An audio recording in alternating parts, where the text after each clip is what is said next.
Hi hello ನಮಸ್ತೆ. ಇವತ್ತಿನ recipe ಬಂದು ಸಬ್ಬಸಿಗೆ ಸೊಪ್ಪಿನ ಬೋಂಡ ಅಥವಾ ಬಜ್ಜಿ. ಫಸ್ಟು ಒಂದು ಬೋಲ್ ತಗೊಂಡು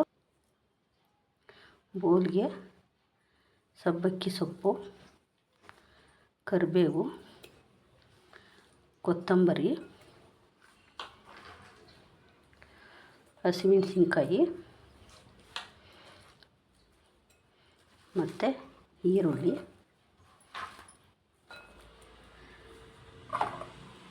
ಉಪ್ಪು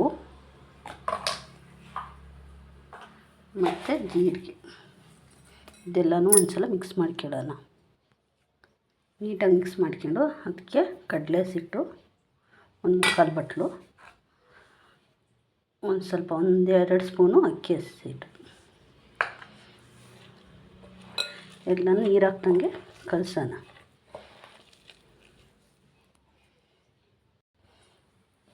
ಈ ಥರ ಕಲಸಿದ್ಮೇಲೆ ಸ್ವಲ್ಪನೇ ನೀರು ಹಾಕ್ಕೊಂಡು ಕಲಸೋಣ. ಸೊಪ್ಪು ನೀರು ಬಿಟ್ಕೊಳ್ಳುತ್ತೆ. ಈರುಳ್ಳಿ ಸೊಪ್ಪು ತುಂಬ ಒಂದೇ ಸಲ ಜಾಸ್ತಿ ನೀರು ಹಾಕಿ ತೆಳ್ಳಗಾಗಿಬಿಡುತ್ತೆ.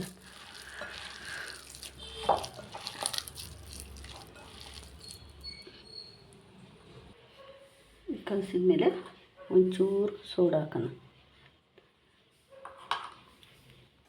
ಇವಾಗ ಕಲಸಿ ರೆಡಿಯಾಗಿದೆ ಇದು. ಇದಕ್ಕೆ 1-2 ಸ್ಪೂನಷ್ಟು ಕಾದಿರೋ ಎಣ್ಣೆ ಹಾಕ್ಕೊಳ್ಳೋಣ. ಎಣ್ಣೆ ಹಾಕ್ಬಿಟ್ಟು ಚಮಚದಲ್ಲಿ ಕಲಿಸ್ಬೇಕು.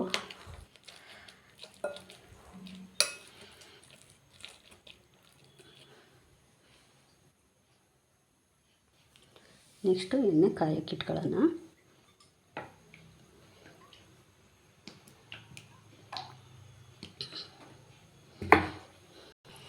ಇವಾಗ ಎಣ್ಣೆ ಕಾದಿದೆ. ಓಕೆ,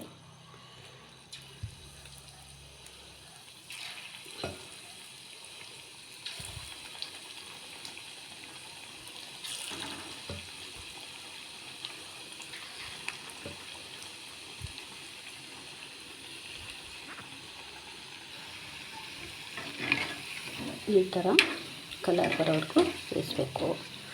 ಹೊರಗಡೆ ಹೋಗಿ ತಿಂದು ಯಾವುದೋ ಎಣ್ಣೆಲಿ ಬೇಯಿಸಿರ್ತಾರೆ, ತಿಂದು ಆರೋಗ್ಯ ಹಾಳು ಮಾಡ್ಕೊಳ್ಳೋದ್ಕಿಂತ ಮನೆಯಲ್ಲೇ ಬಿಸಿ ಬಿಸಿಯಾಗಿ ಮಾಡ್ಕೊಂಡು ತಿಂದರೆ ತುಂಬ ರುಚಿಯಾಗೂ ಇರುತ್ತೆ, ಆರೋಗ್ಯಕ್ಕೂ ಒಳ್ಳೆಯದು.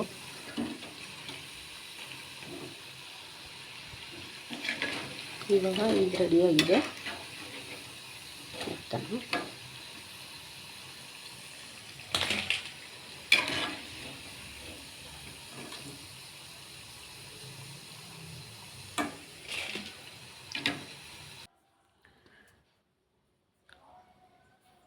ಬಿಸಿ ಬಿಸಿ ಸಬ್ಬಕ್ಕಿ ಅಥವಾ ಸಬ್ಬಸಿಗೆ ಸೊಪ್ಪಿನ ಬಜ್ಜಿ ರೆಡಿಯಾಗಿದೆ. ಒಂದು ಸಲ ಮಾಡ್ಕೊಳ್ಳಿ, ಚೆನ್ನಾಗಿರುತ್ತೆ. Thank you.